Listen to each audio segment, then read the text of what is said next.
Hi friends, welcome to our channel, Inspirational Classes. We're not afraid to die.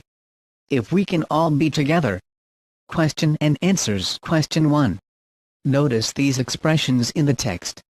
Infer their meaning from the context.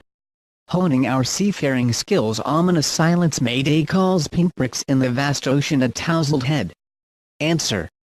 Honing our seafaring skills. This refers to the efforts made by the author and his wife, to perfect or sharpen their seafaring skills. Ominous silence. The silence here refers to an impending danger. Mayday calls. Mayday calls are radio-telephonic words which signal aircrafts or ships stuck in a disastrous situation. Pinpricks in the vast ocean. This phrase expresses the search for two small islands in the vast ocean. A tousled head. This refers to hair in disarray or the disarranged hair of the author's son, Jonathan. Question 2. List the steps taken by the captain. 1. To protect the ship when rough weather began.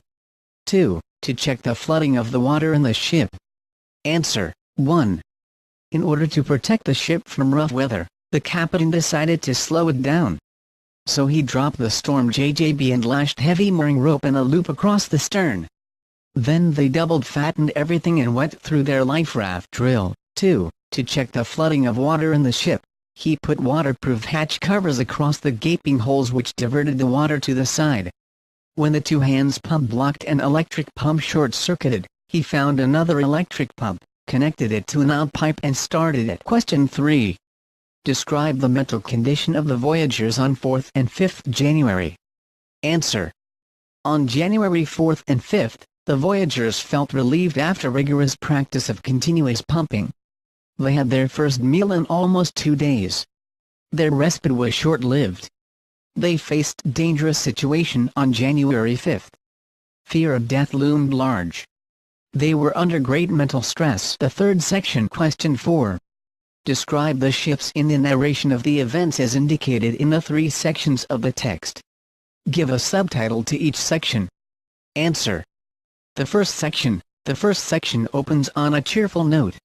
The narrator and his family are all set for their ultimate dream to take up an around-the-world voyage like Captain James Cook did.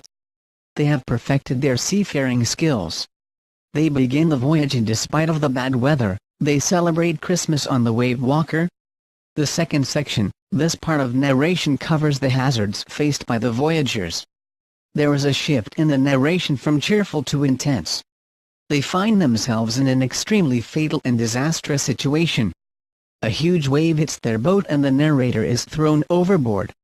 Despite getting injured, he maintains his composure and applies every possible way to tackle the critical situation.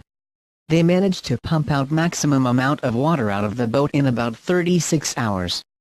But as they continue to face bad weather conditions, the narrator loses hope.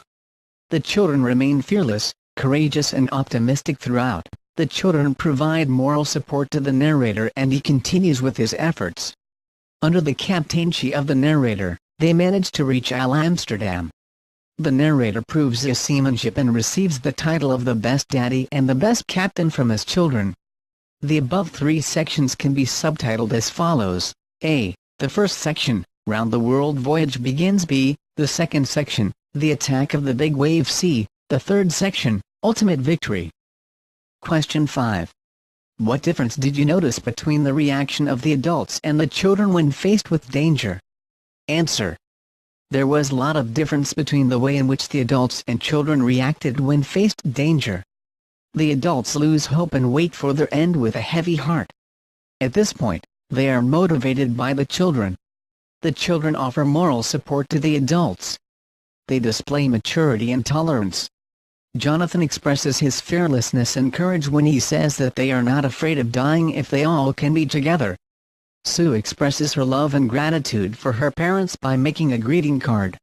She is strong enough to not let her parents know about her serious injuries. She did not want to bother her parents in the times of crisis. Question 6. How does the story suggest that optimism helps to endure the direst stress? Answer. Optimism is a determination to overcome difficulties. It raises one's spirits and helps one overcome stress and difficulty with ease. The story displays courage and optimism throughout. Survival happens only because of the optimistic struggle that the family carries on with. The level of perseverance in the author rises when Jonathan says, "We Ray not afraid of dying if we can all be together." Besides, the caricatures of him and Mary, drawn by Sue, helps his determination and optimism to grow many folds. The positive outlook of the children infuses positivity in the narrator. He rigorously calculates their position and finally asks Larry to steer a course of 185 degrees. Though he had lost all hope by then, he did not show it and optimistically told Larry that they would spot the island by about 5 p.m. Fortunately, their struggle and optimism pays off and they manage to find El Amsterdam by evening. Question 7. What lessons do we learn from such hazardous experiences when we are face to face with death? Answer. Such experiences teach us the potential that courage, perseverance and tolerance hold. It explains how one must react in the direst of the situations. It teaches us that one must never lose hope and try to find reasons to stay positive in the face of adversity. In such situations one must try his or her best to remain calm and composed and understand the power of unity and teamwork. Moreover, the importance of common sense, putting continuous efforts to overcome the catastrophe and the significance of being extra cautious and careful are learned from such hazardous experiences. Question 8. Why do you think people undertake such adventurous expeditions in spite of the risk involved? Answer. The spirit to experience unique elements of nature, undaunted passion and willingness to accept challenges drive people to take up adventurous expeditions. The people who involve themselves in such activities are very well aware of the risk involved in them. But due to their passion and enthusiasm to do something unique and great, they willingly accept such challenges. Also, their desire to be in the lap of nature and experience its beauty pushes them to such expeditions. Question 9. We have come across words like gale and storm in the account. Here are 2 more words for storm: typhoon, cyclone. How many words does your language have for storm? Answer. In Hindi, storm is known as andhe, tufan, andhud, etc. Question 10. Here are the terms of different kinds of vessels: yacht, boat, canoe, ship, steamer, schooner. Think of similar terms in your language. Answer. Nav, nauka, jahaz, and kishti are some of the various words used in Hindi for the word boat. Question 11. Catamaran is a kind of a boat. Do you know which Indian language this word is derived from? Check the dictionary. Answer. The word catamaran is derived from Tamil word katamaram. Question 12. Have you heard any boatman's songs? What kind of emotions do these songs usually express? Answer. Yes, boatman's songs usually express love and nostalgia. It revolves around the longing to meet a loved one,